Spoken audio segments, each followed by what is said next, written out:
it, then definitely it is the effective training.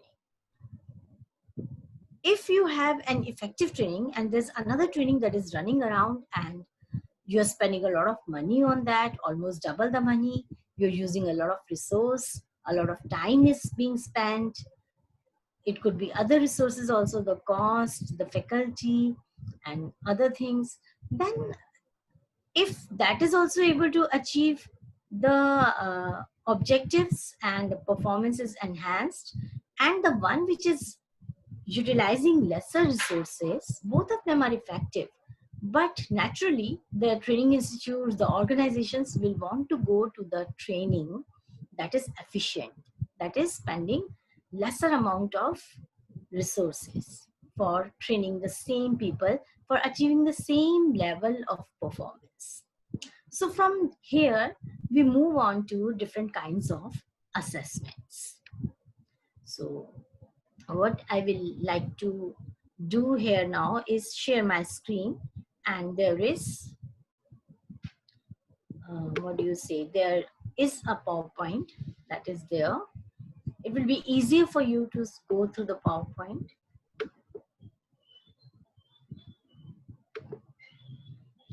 So we'll start today's topic with types of assessment. This is also in your course curriculum, and now assessment is an essential part of evaluation of training. In fact, the definition of evaluation of training includes assessment to assess the value of a training course or training program in social as well as financial terms. So assessment needs to be done, and how many kinds of assessments are there, we'll see through. It is actually a general term, and it includes all those processes where you want to know whether the training has achieved the objectives with which it started. And in the assessment, these terms are already included: validation and evaluation. It is carried out by a variety of people.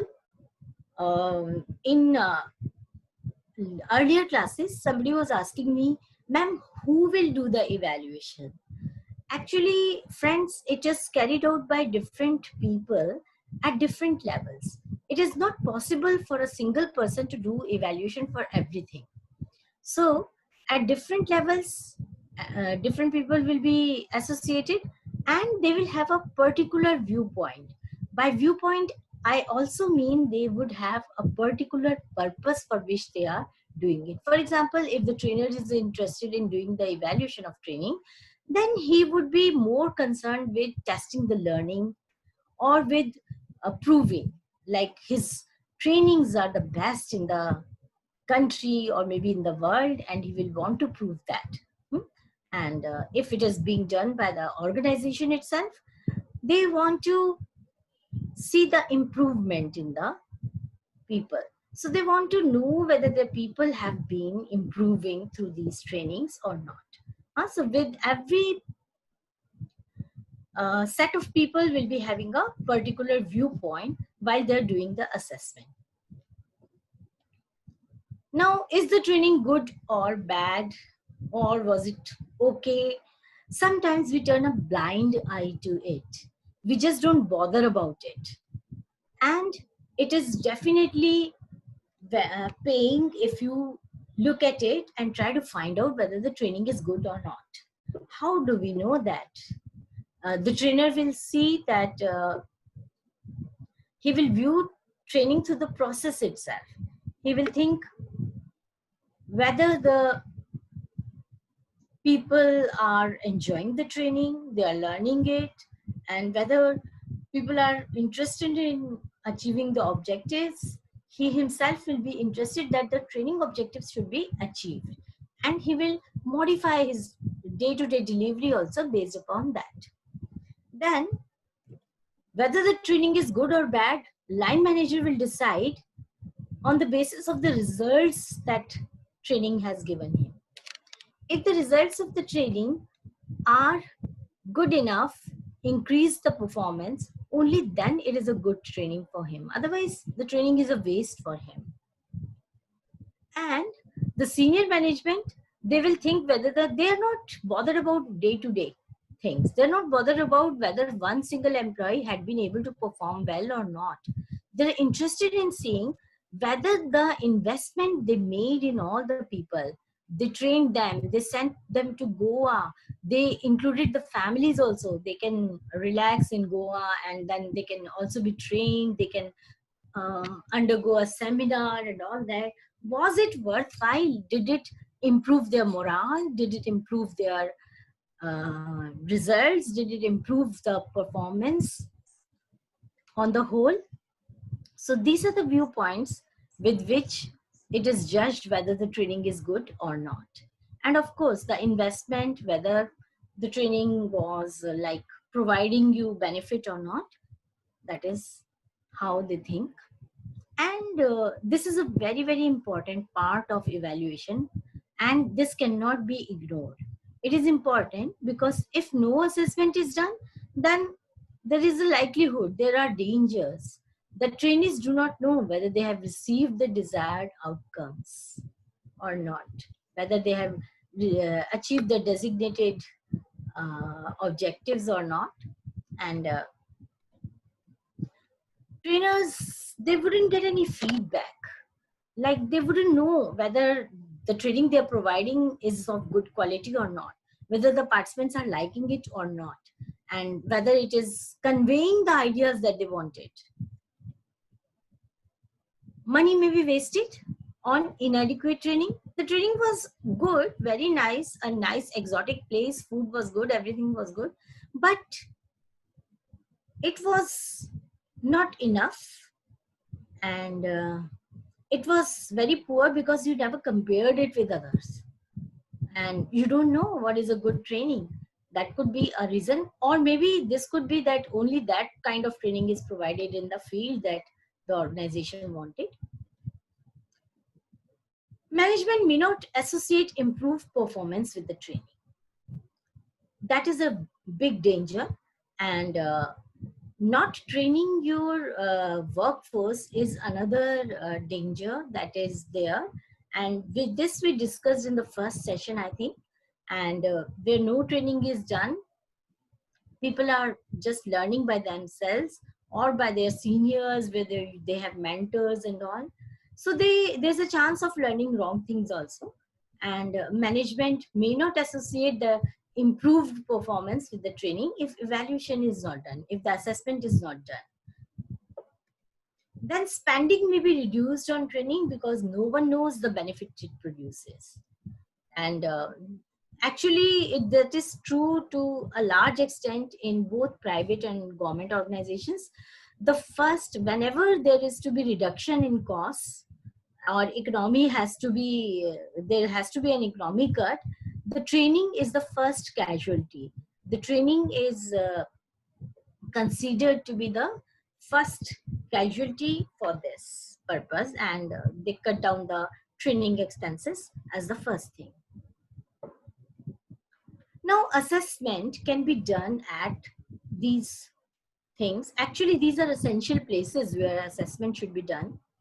We must assess learning, and learning will naturally be done in the training institute during the training is happening, during the training, before the training, during the training, and even afterwards, even after the training. And mostly, most of the organizations concentrate and focus their efforts here on this area, learning.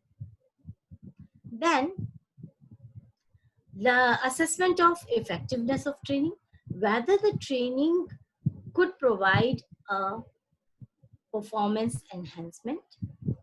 Could it meet the objectives that with which the training was started? So mostly these two things are the places where mostly people are concerned. But equally important, or I would say more important, is the third place, the job performance. Assessments at this level are a must if you want to continue that training, particular training, and because the performance ultimately increase. So assessment at this point is also very important.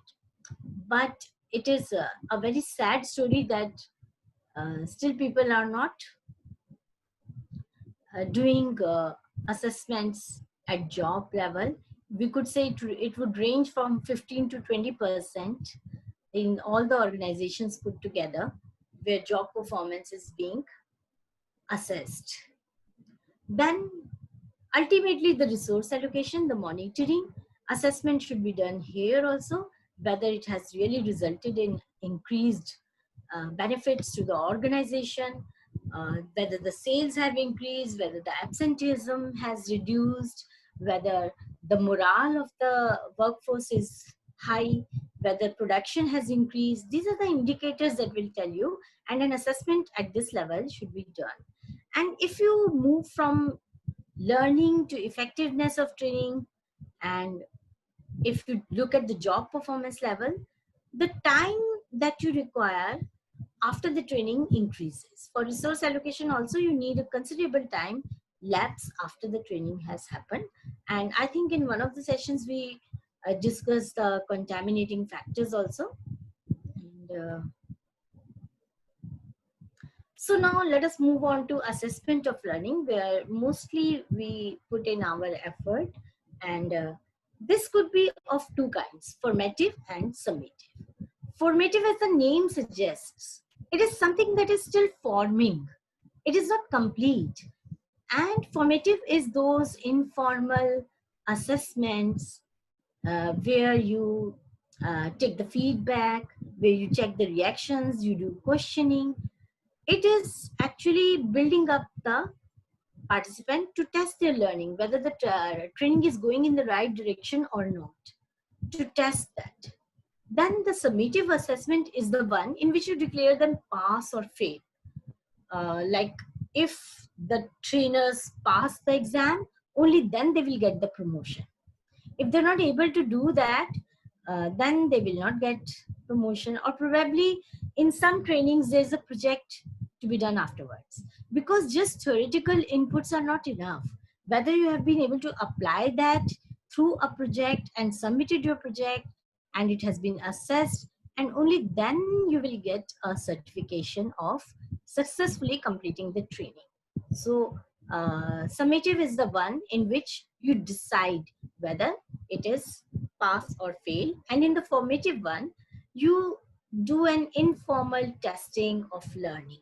It could be through objective type tests, or maybe oral tests also, or simple questions to participants. Let us look at the formative assessment first. Actually, it is kind of a feedback to trainees for their improvement. We started with a course, we started with some objectives, and the course is divided into different learning units. Depending upon the rigorousness of the course, you can give them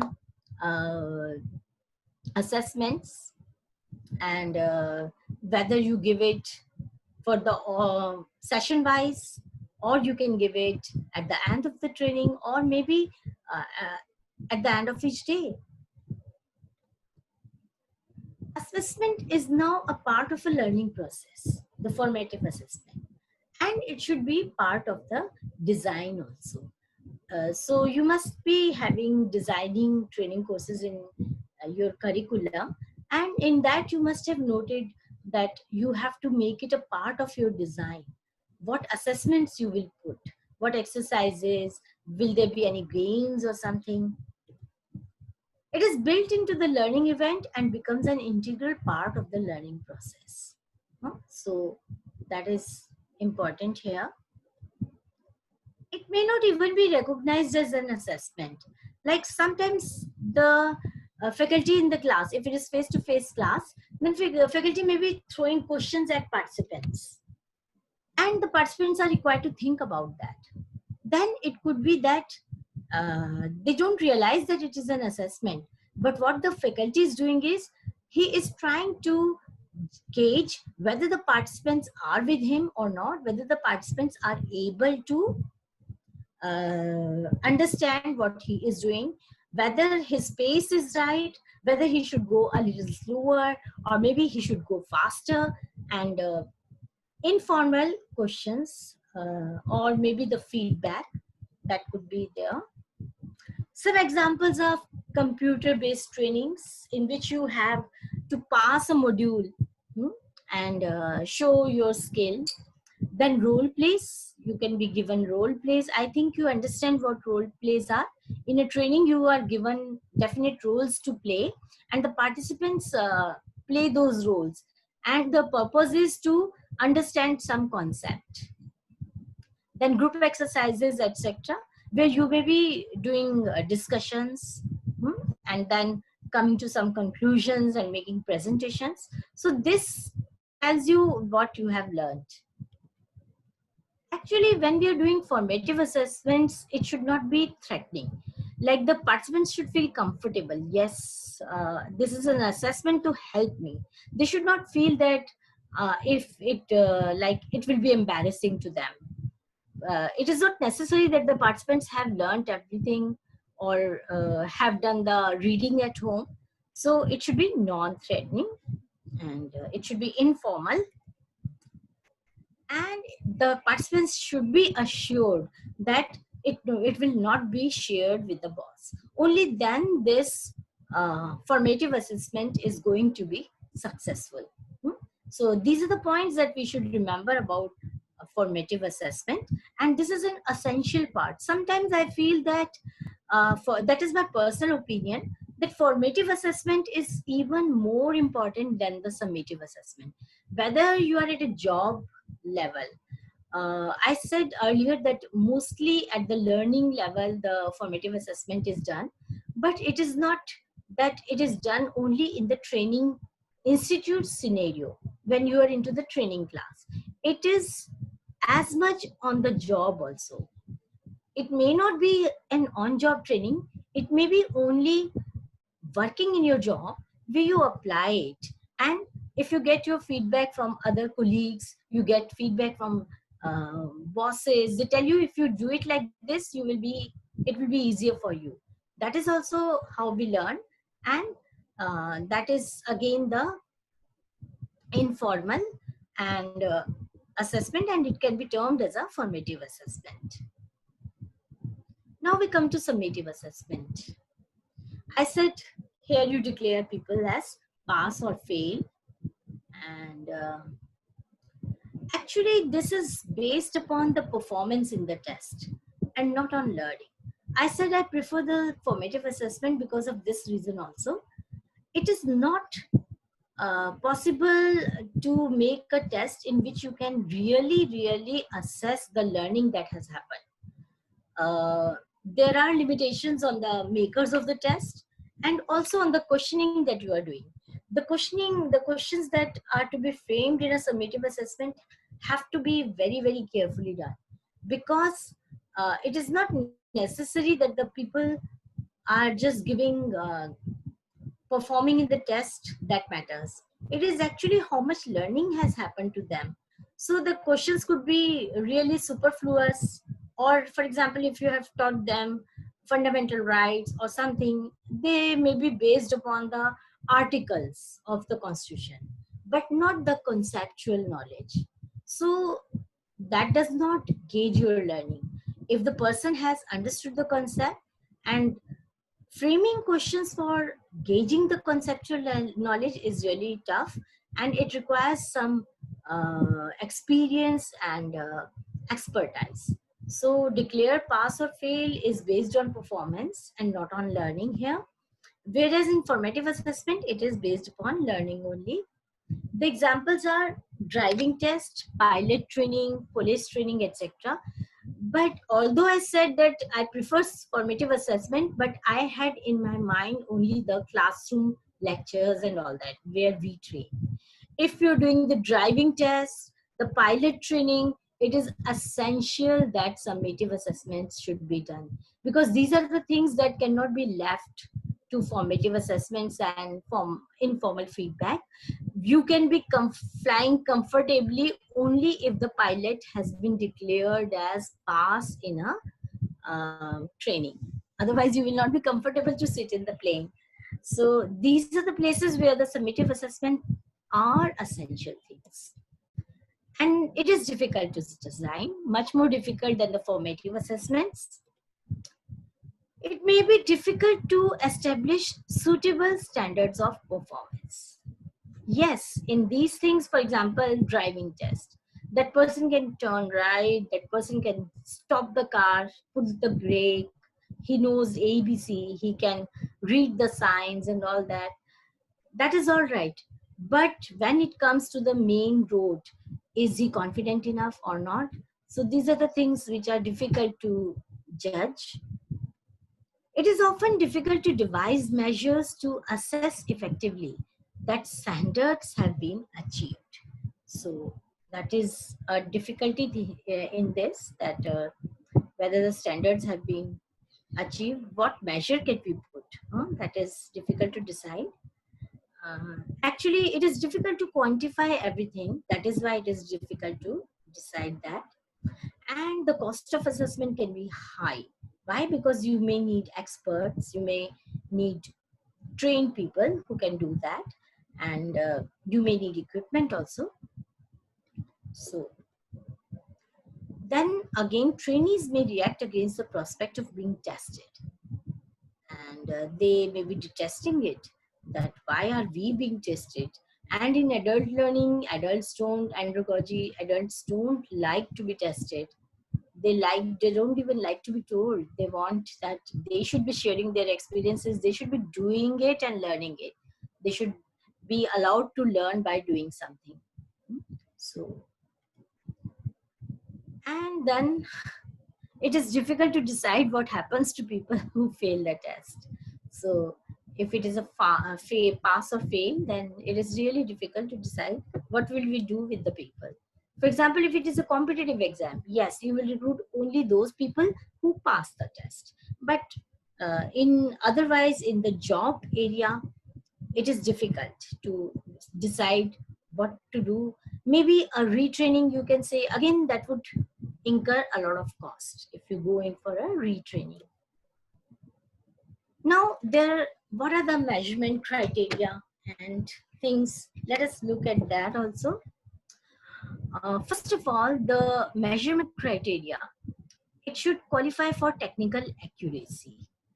It should have technical accuracy, and it should be accurately and consistently able to test.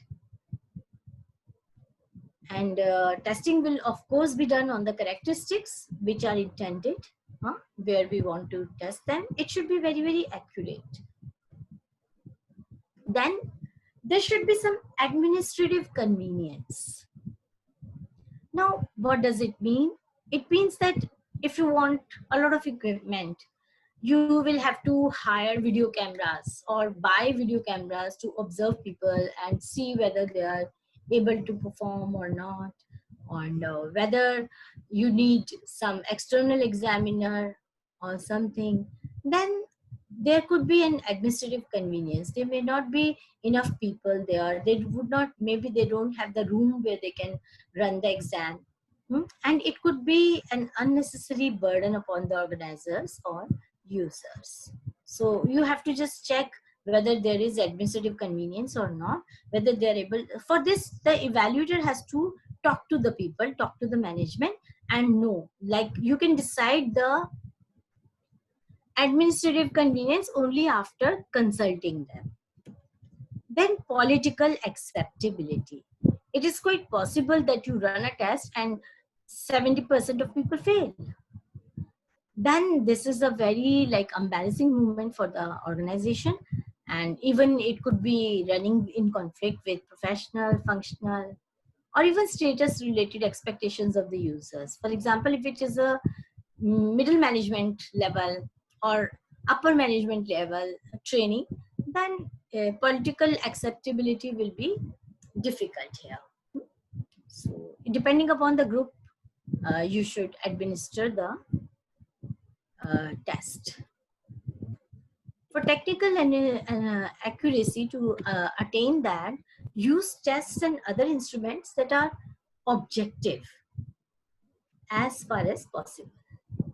That is, objective. By objective here, I mean that they should not be biased, they should not be judgment based, like judging things or judging people, and they should be as far as possible made general and objective, and they should be reliable, and they should produce consistent results. Like if you use it one time, they give a one kind of result. If you use it again, they give another kind of result. That would be difficult. They should be valid. They must measure what is intended to measure. For example, conducting a written test to measure skills in operating a machine will be useless actually, and you actually require a practical for that. You can't really test somebody through a written test. Even for computer programs, like if you have a say a program on Excel, you want to give training to people on Excel, giving them a test on how to open what is available in Excel options, which command will you go to. If you do it, it is better to give them a project and ask them to make a spreadsheet on certain things and calculate something. For example, calculate salary, calculate DA, and calculate the net salary. That is much more beneficial. Now, we need to obtain information to monitor things. That is the purpose. And evaluation is all about asking questions. Asking questions has a purpose to obtain information. The first thing that we use, or I could say the instrument that we use, is the feedback. And feedback is very, very important. In fact, even if you ask a question, even if a child asks a question to a parent, if the parent does not give any answer to him, and he does not even, the parent does not even show the expression, the child will be restless and will be like not happy that the person has not given me an answer or something. And so every individual in the world needs feedback in some form or the other. And feedback is actually the information offered to an individual. And the purpose here to give feedback is to help him with learning and development, so that they can learn and they can develop further. So that is a very, very important thing, feedback. And I urge you that you should practice it as often as possible. A trainer gives feedback to trainees on their performance, which is a part of the formative assessment, and receives feedback from them on his own performance. If you remember, we did a systematic approach to training, and there were different stages in the training, systematic approach to training, and implementation was the stage where there are two players only, the trainer and the trainee. And now the feedback between the trainer and trainee is very important for this successful training. Even, I shouldn't say successful training, I should say even successful learning unit or even successful session. So feedback to trainees and receiving the feedback from them, that is very important. And he gives feedback to trainees and he receives them, feedback from them. The purpose is to help the person receiving it to improve performance. The trainers also need to improve their performance in the sense that whether they're going in accordance with the pace of the participants, whether the language they're using, that is good enough for them, whether the exercises they're performing, are they very difficult or they're too easy for them. So these kinds of things the trainer learns from them. They learn from the perception of others also, what the people think. They learn from that, both the participant and the trainer, both of them. They become aware of the effects of their behaviors on others. This is true in the classroom training, much more true in the classroom training, because then you interact with other participants also. If a trainer throws a question, people come up with different answers, and then you can know the perception of other people, and also know the your effect on the effect of their behaviors on others. So it also makes them aware of the range of behaviors open to them in any situation. When people share their experience, they come to know that this happened with this person, how he reacted, and how he solved a particular problem, and they can use it. So feedback is a very important form. Now there are some criteria for giving quality feedback. We should not be giving feedback just like that. We should be very careful while giving the feedback. It should be positive. There will be negative things that you want to tell. There will be things that will not be good in a person, but try to say it in a positive way. Negative feedback actually makes a person feel inadequate, which is a weak foundation for development. So it's better to give only positive feedback. Then feedback should be supportive, encouraging and supportive rather than critical and aggressive. So this is a very important point, because the moment you start criticizing and becoming aggressive about a person, that person shuts himself out and his feelings overcome him, and he is not in a listening mode then. It should be timely, given at the right time. And if it is not possible to give it at the same time, then give it to immediately after the event has happened, so that it is possible for him to connect and it is new in his mind. Otherwise, he might even forget one kind of behavior that he demonstrated. It should be specific. It should not leave the receiver wondering what is good or bad. Oh, that was a good presentation. It is good to give a good feedback, but it is more important to tell that person what was good in presentation. For example, the way you showed me the way you analyzed the graph was wonderful. I could completely understand the graph. That is much more specific. Behavior that can be changed. Something that can be changed, only that should be told. Like, if it is impossible for that person to change, then there's no point. For example, some people stammer. Some people have a habit of using their hands in a particular way, or some other way. Then, and you know that that cannot be changed, then such behaviors need not be talked about. Hmm? And feedback has to identify behaviors that the receiver can change if they wish so. Hmm? So that has to be identified. Only then give the feedback. The behavior, yes, the feedback should be on the behavior and not the person. Actually, we should not be attacking that person. And the behaviors are the issue, not the person, not what they are, but what they did. Hmm? For example, somebody quoted the wrong data. Then tell them that in your slide number 8, the data quoted was not this, it was this.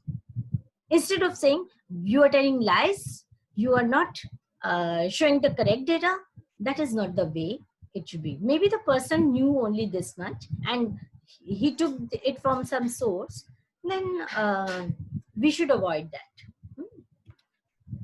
Now, while giving the feedback, we should be non-judgmental.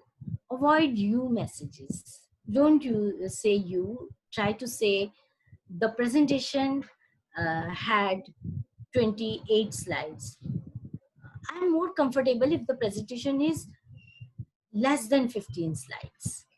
So that is a message that you are giving, that the presentation was very long, but it is a you message, not a you message. And always say that it is a personal reaction of your own when you're giving feedback. For example, you should say, I think I don't agree with the conclusion you have made in the last slide. I think this way. Instead of saying that you have shown the wrong conclusion, because there would be others in the room who may be thinking, yes, the conclusion was very, very correct. Huh? So don't give a feedback in which don't try to say it for others. Try to own your own feedback. It should be a personal reaction. Then leave the self-esteem intact. You should not be attacking the person, and you should not be belittling him. You should not be insulting that person, and he should feel valued even after he has been given the feedback. He should feel valued.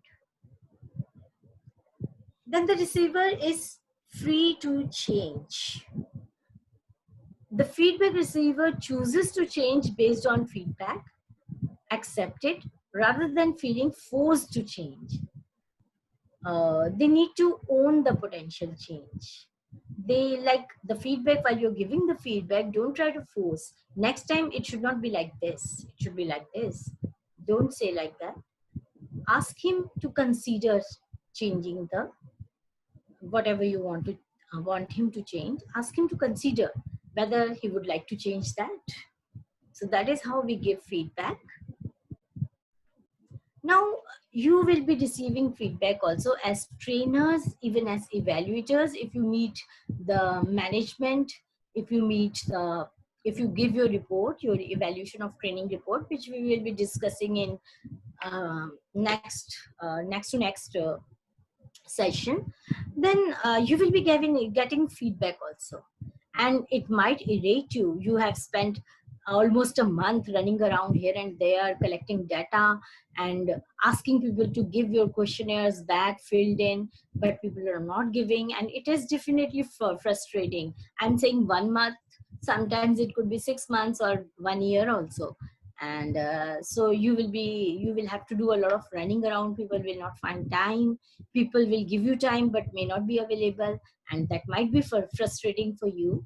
But then you will be getting some feedback, and how you should do that, you should remain positive. It is not that everyone will appreciate the work you have done, but you must make it clear to the giver that you appreciate their feedback. Whatever they tell you, make it an opportunity to learn from it, and of course cross check it. I don't say that whatever they say, they could be saying it from different point of views. They may not be having the expertise in the area that you have, and they may be like not so mature, but appreciate their feedback and thank them. That is very important for any receiver of feedback. Then highlight your areas of concern. For example, if you're concerned about something, you want somebody to give you feedback on certain area, then ask for specific feedback on areas of your performance. And perhaps because you are unsure that it may not work out in that area, or maybe you need to improve, or you're not sure whether you have done it correctly or not. So ask them to give feedback on specific areas, and then check your understanding. Make sure that you understand the feedback, and don't be shy of asking for more depth regarding any point.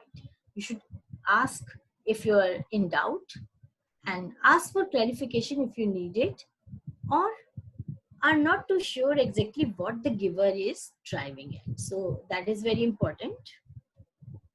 And then ask for alternatives also.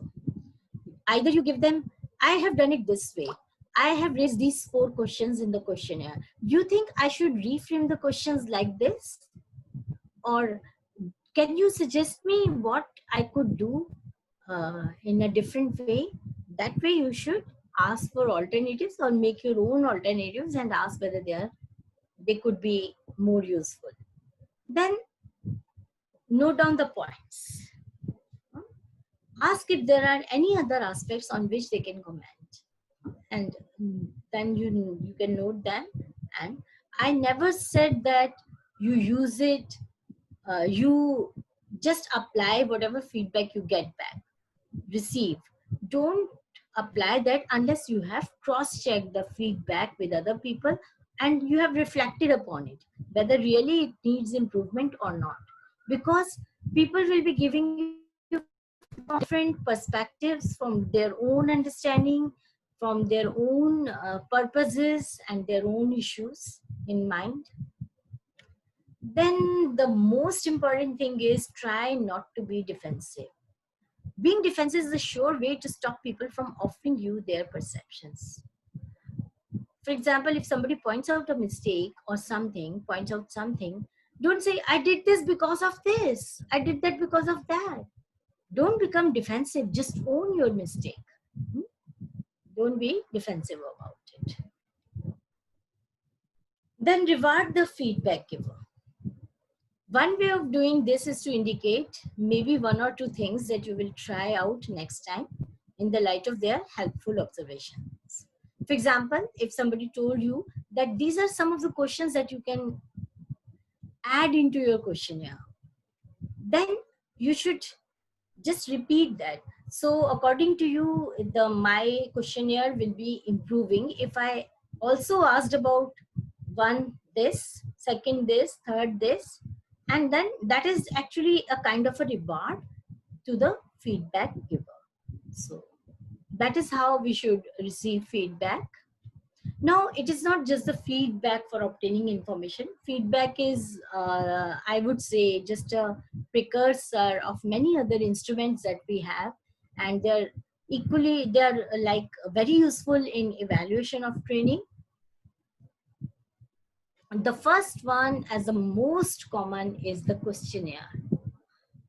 They are a versatile and inexpensive evaluation instruments, and it is an art to make a questionnaire, and it can provide anonymous, standard, and measurable replies.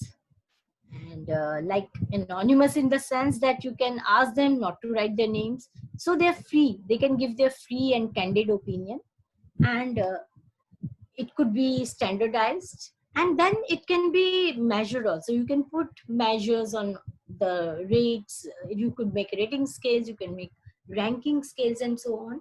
So but one thing is a problem in questionnaires, that you might have given questionnaires, you might have emailed it to other people, but you're not getting them back. So that could be one problem. And you sent 200, but there were only 70 that you got. So that size is very small. And sometimes the questions that you have posed, people are giving different answers because they did not understand the questions. And it could be that, like, people don't want to tell the truth many times, and they want to impress people, and they may give you false information also. But that is true with other instruments also. And then you can conduct tests. There are many types of tests in evaluation. For example, if it is for a purpose of learning, you can include oral tests. In the classroom itself, the faculty throws questions at participants, and they can give you answers. And the tests could be objective, like the multiple choice questions, or fill in the blanks, or one word answer. And it could be like essay type, subjective also. Mostly where you need to make decisions, you can't do with objective types. Sometimes you need to put in the essay type tests also. And they are reliable and easy to administer and process. You just distribute the question paper, people write in that, and you collect them, and then you can analyze. But it is difficult to design tests, and mostly objective type tests are difficult to design, because checking the in-depth knowledge is difficult through objective type tests. But if they are made well, then they can give you a very high measure of the in-depth knowledge that the participants have gained. And test results must be carefully interpreted to provide reliable conclusions. We must analyze and arrive at reliable conclusions. Then there is something called simulation. Simulation, friends, is actually a make-believe kind of work. A situation is created in which you have uh, an experience is given to a person like the real life situation. The experience makes him learn. For example, the Air Force officers are given, when they are given pilot training, there's a simulation center, and they know how to, like, they really do it on a dummy aeroplane, and they know they are about, they're given a small stretch of land where they have to land, and they really turn the aircraft and all that within the simulator. So that is simulation, giving a real life experience in a simulated environment, in an artificial environment.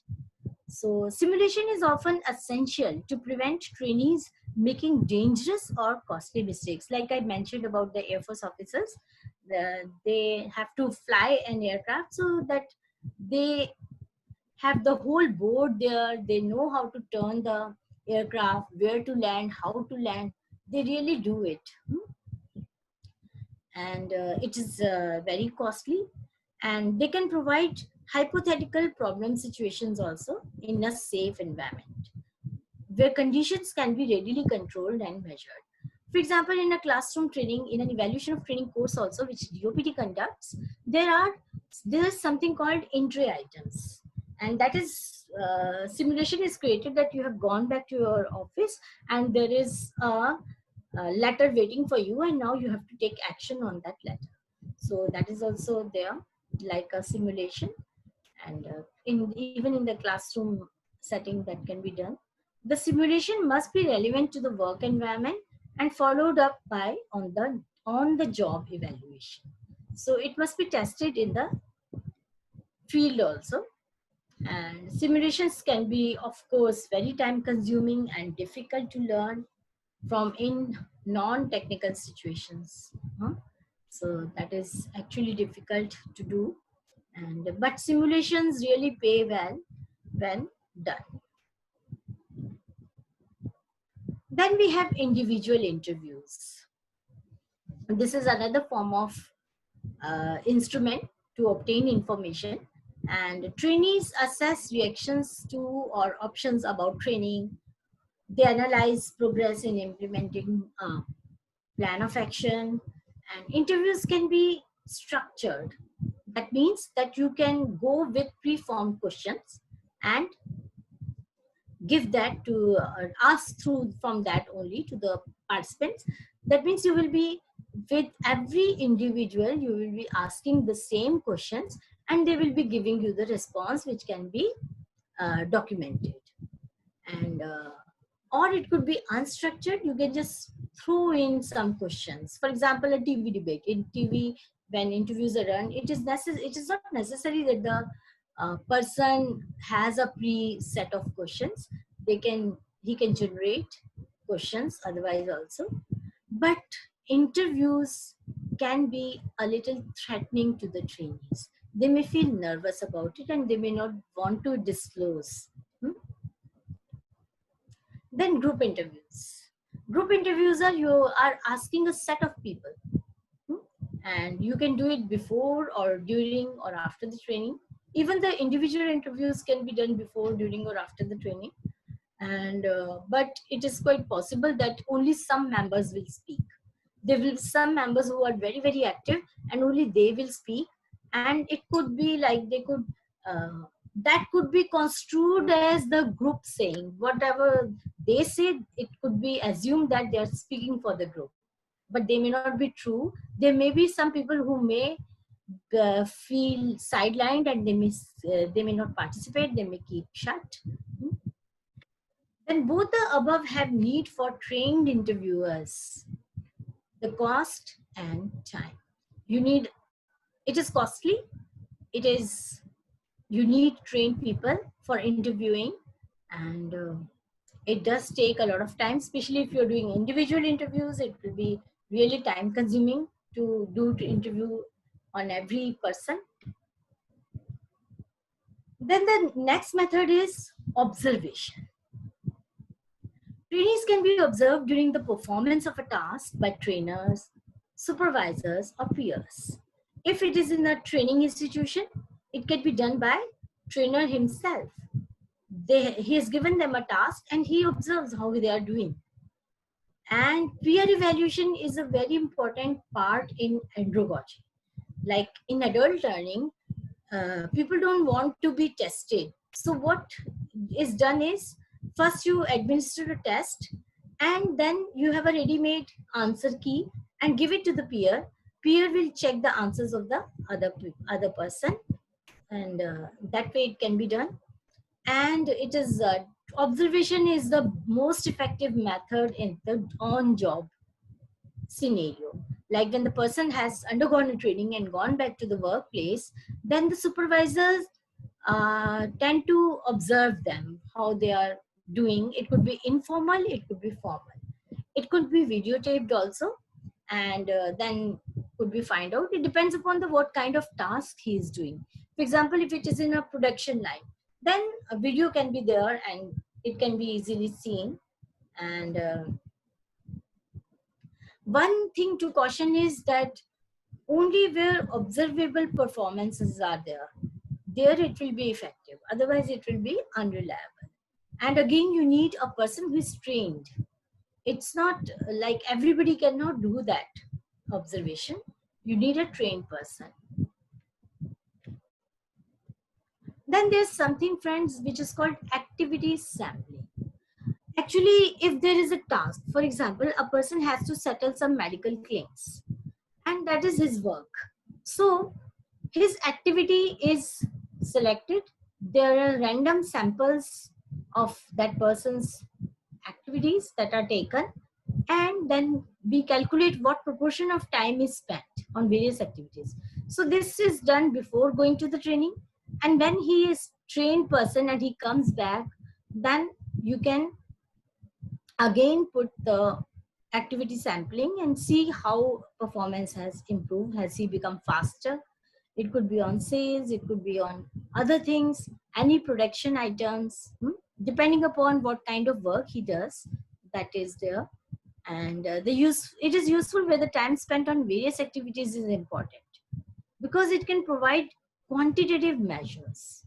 It is quite expensive because you will have to devote time and equipment to see, and it is time consuming too. So that is another method. I don't think in India we are doing any kind of activity sampling. It is, of course, along with other concepts, it is a concept from the West, but in private organizations in the West, they really do this. This is a very good method, especially at the workshop floor. It is. Then performance review. This is the most common method in organizations like government organizations. The performance is reviewed every year. Annual performance is also reviewed, and it could be done earlier than that. It is not necessary that it should be done annually. It could be done even at 3 months interval or 6 months interval.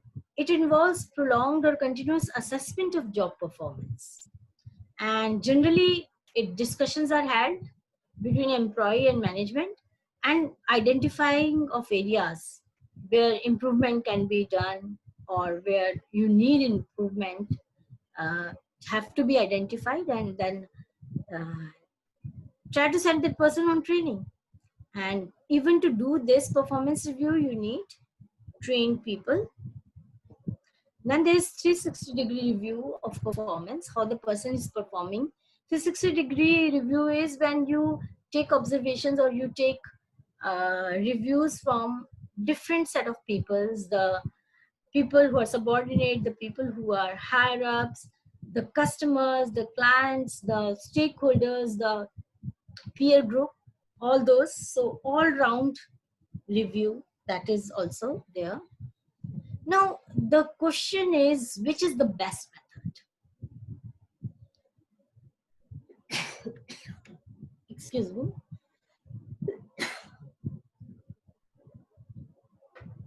How can I select the method? That depends upon what data do I need. If I need to collect a lot of information, maybe the questionnaire will be best.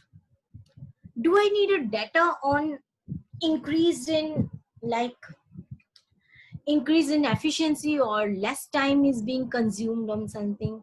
Then maybe the activity sampling. So it depends upon what you need and how objective and unbiased are the data likely to be. For example, if you give them a form, I've seen many people fill in the forms or questionnaires and give the highest rankings in that. So that is not, or that could be just biased because they don't want to be in bad books of the uh, officer, or they don't want to just annoy somebody. They will not give correct data. Then how will I use the data to measure outcomes against objectives? So this is a question. Can you really use this data? How will I analyze the data? Is there a problem in analyzing? Will it be easy to analyze if I get some information? These are the questions that you need to ask before selecting the method. Who will use this information? Why am I collecting this data? Will it be useful for trainers? Or will it be useful for trainees or supervisors? If you're making it for supervisors, that would be entirely different from what you're making for a trainer. And senior manager too. Senior manager would be interested in just an overview. He will not be interested in the detail, micro detail. Does a suitable instrument already exist? If there is an instrument, can it be modified and used again to suit my needs? So these are the things that you need to think. Can I adapt an instrument used for a similar purpose? These are the things that you need to ask yourself. Is the instrument going to be cost effective? Will it cost a lot? Do we have to buy some equipment? Do we have to buy a video camera? Do we have to buy a projector or something? Or will just a questionnaire do? So will it be cost effective or not? That is very important. Do we have to hire experts from the outside to do that? For example, some companies hire, if you have a lot of money, the company has a lot of money, you can hire agencies like PricewaterhouseCoopers and other agencies. They charge a lot of money and they do the work for you. Now there are, this is a list of different tools of assessment. Some of them may be familiar to you, and more or less they are actually asking questions. So you can get this PowerPoint. I don't think you need to look at all the things here, and I will be sharing the PowerPoint also. And now we talked about questionnaires, and constructing questionnaires is an art, I said, and this is also in your course curriculum, how to construct questionnaires. Let us have a quick look at this, and this will be the last thing that I'll be talking about during this session. Actually, there are some activities that are involved in constructing questionnaires. The first thing you have to do is decide to use a questionnaire, whether we need a questionnaire or not. That is a very, very important thing. Will giving a questionnaire to these people be useful? It is quite possible that people will throw it in the dustbin and they wouldn't even bother about it. Constructing a questionnaire, that is the critical thing. Who will construct it? Do I have the knowledge? Am I asking the right questions or not? Then the activity after that is administering the questionnaire. You have decided that yes, this is the questionnaire I'll go with, and you have really constructed with a very good questionnaire. You've come up with a very good questionnaire, which is say 25 questions long, and then you want to administer it. That is also a problem. How will it go to people? Should I send it through post, through email, or should I go personally, sit in front of them, give them 10 minutes to fill it in? So these are the things, how you will do it, what would be the most effective way. And these are the activities: deciding to use a questionnaire, constructing a questionnaire, administering the questionnaire, and then the most important thing you need to do is interpreting the results of the questionnaire. Whatever information you have collected through your questionnaire, it can sit in your shelf without being analyzed. That is a danger. What the management or the senior management is interested in, and who will give you the evaluation project, or who will be interested in the results, is the interpreting the results of the questionnaire. You have to compile that, analyze that, and give a result. So the first activity, deciding to use a questionnaire, is again a very important activity, because if you start making it without seeing it, you must be able to know that it is important. So deciding about general areas, that more general information is required about what the uh, why do you need a questionnaire, and identify a specific problem. For example, the supervisors are not able to do a certain task. Because of that, or maybe they are not IT friendly, they are not IT literate. So they depend a lot on their staff. And do they require, if they depend upon the staff too much for their email needs, for their everyday needs, then does it cause delay and everything? So that is a problem. And similarly, there could be other problems also. So identify a specific problem. Then checking that a questionnaire is suitable. Does the questionnaire, giving the questionnaire to such kind of people will be suitable? Will they have the time and inclination to fill it in? So this, actually you will need to involve the senior management, or at least the middle management, to enforce that they should give the questionnaires filled in time, because the employees will be very busy in doing their own work. And if it is a training institute, then again, whether the participants will be able to furnish that, it is easier to do it in a training scenario than at the job level. Now, how can I check that the question is suitable? It is appropriate if you want to ask a definite set of questions and give the respondents time to consider their replies. So definite questions are there and they get time to reply. There are more respondents than you have facilities or time to interview. Interviewing 200 people would be very, very difficult. But if you have a questionnaire and they can fill it up and they can give you the information that you need, then that would be much better. Or if they're geographically dispersed, if the organization has sub offices all over the country, then it is much better to have a questionnaire. You don't have the time or nor the finance to visit them. The writing, reading skills of the respondents is very important.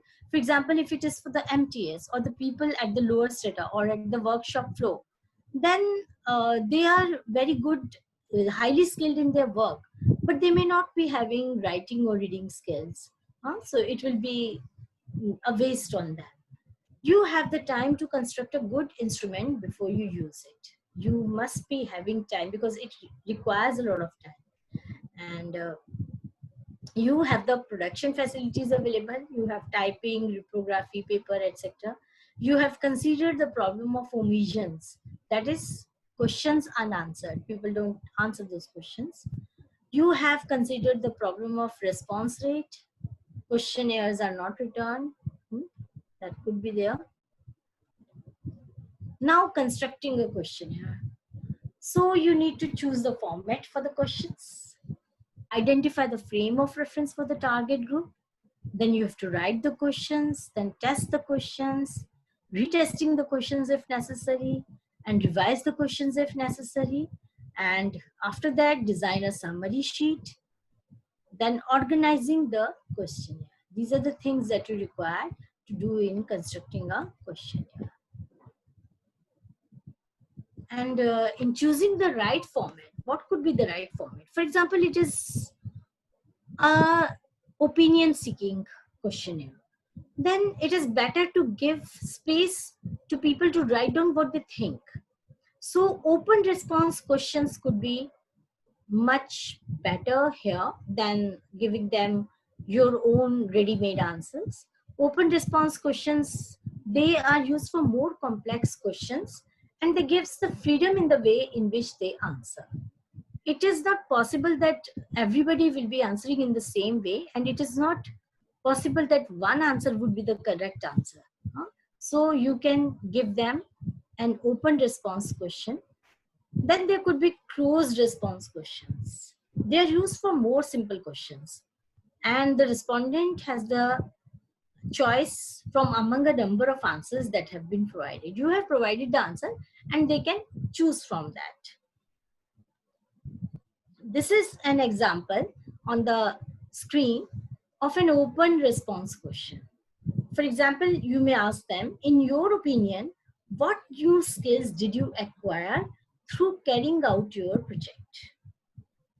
This is for, of course, for people who have undergone a project or done a training or anything, and you are asking their opinion. How do you think that you acquire new skills? So it has this space and people can write there what they think about it. Closed questions, they have only one answer. Sorry. In answering these questions, the respondent has to choose from among a number of answers that have been provided. And it could be in a number of ways. It can be two-way questions. You have to choose between true and false, or yes or no questions. It could be a multiple choice questions. You gave them danglers, like there are 4 answers and one of them is correct. Then there could be rating scales, and then there can be ranking scales also. So these are the kinds of closed questions that you can be asking through. Like question can be in the form of rating scales, ranking scales also. And two-way questions are actually yes, no, or true, false. But it is better if you have a yes, no questionnaire. Then a better approach will be to add a third choice. I don't know. Some people may not be able to decide. So I'm not certain, you can write that, or do not know, you can write that. And therefore making sure that the two-way questions give a realistic choice. And this is an example. And the question you are asking here is, will you choose another project based on computer assisted learning? The person can say either yes or no. But if the person is not sure, he can always say do not know. So this gives, like, it tells you 3 grades of answers. People who are very enthusiastic, yes. People who think that it was a waste of time, no, they will say no. And people who are in between, yes, some part was useful, some part was not, and so on. So that will give you a idea about do not know, by do not know. And multiple choice questions you must have seen a number of times. And this is one example. Did you enjoy the style of learning? You can have not at all. You can tick in the appropriate column. A little, fairly, quite a lot, very much. There are numerous types of multiple choice questions. And I think I will end here. I think this would become an information overload for you people. And we will be discussing rating scales and ranking scales in the next sessions. I think, is that agreeable? I think Arun will be now impatient with me because I'm continuing for a long time. Is that okay? I'm not getting any responses today. What is the matter?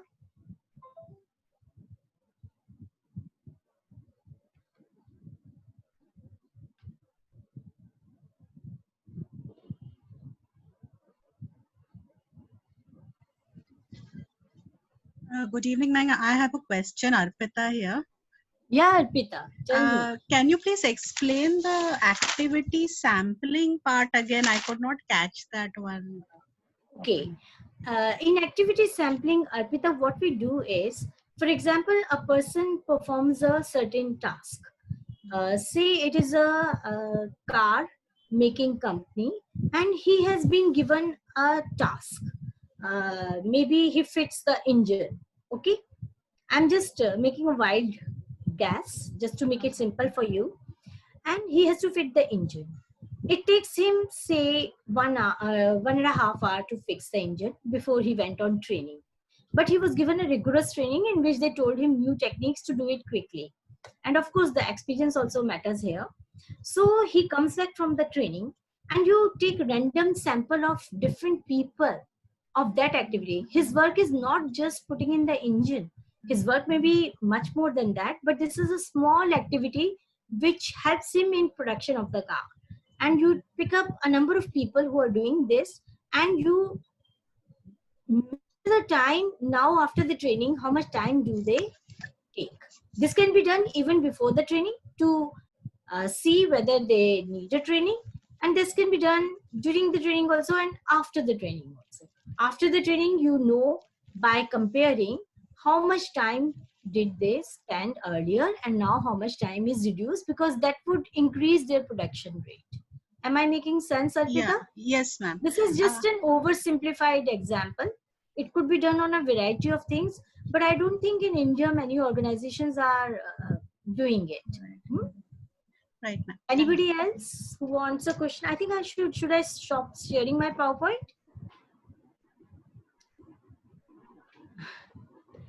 Anybody else wants to ask any question? Yeah. Was the session useful to you today, students? Yes, it was. Yes, ma'am. Okay. Thank you. Just one thing that I wanted to check. It's linked with what Arpita just asked, and you know, Tell me. response. It sounded a little like creating a benchmarking. Is that so? I mean, when we are picking up the sampling, is it also to create a baseline? Not in the real sense. Benchmark is something that you fix, like this is the standard that I Right. want to achieve. Right. Okay, and you try to give training to make people achieve that standard. That's right. But you have already a made standard there. But in activity sampling, it is a little different.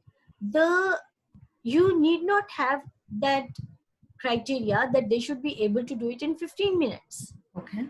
Okay, if you set the criteria, it has to be done in 15 minutes because in a particular organization, they do it in 15 minutes. Right. Then we call it a benchmark. Benchmarking. Right. But in activity sampling, what we do is we see the difference.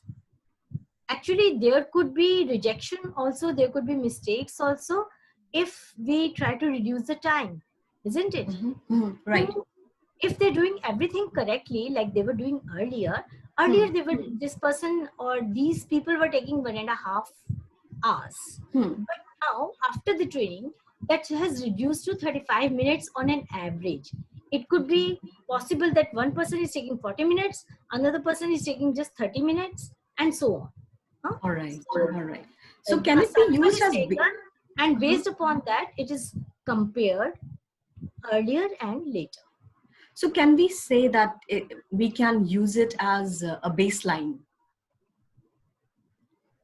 Or it doesn't stay there? Yeah, baseline for something, you know, to check, to compare. Baseline would be visible only if, can I know your name? Who is Yeah, talking? hi, my name is Sharmishta. Sharmishta. The baseline would be there if you do it before the person goes to the training. That's right. And then again, you will have to do one activity sampling. It is quite possible that one person is doing it in 1.5 hours. Actually, we go by the slowest person, isn't it? Right. So one person may be doing it 1.5 hours, one person may be doing it in 1 hour 15 minutes, some person may be doing it in 1 hour 17 minutes, and so on. Right. Depending upon the personality of that person, depending upon the expertise, a lot of things handles it. Right. Right. So what we do is we take out an average. All right. Average it takes 130. Okay, I get so that. then Thank you so have much. something to compare with. Right. If you've done that, then that is great. Thank you so much. Okay, welcome. Anybody else?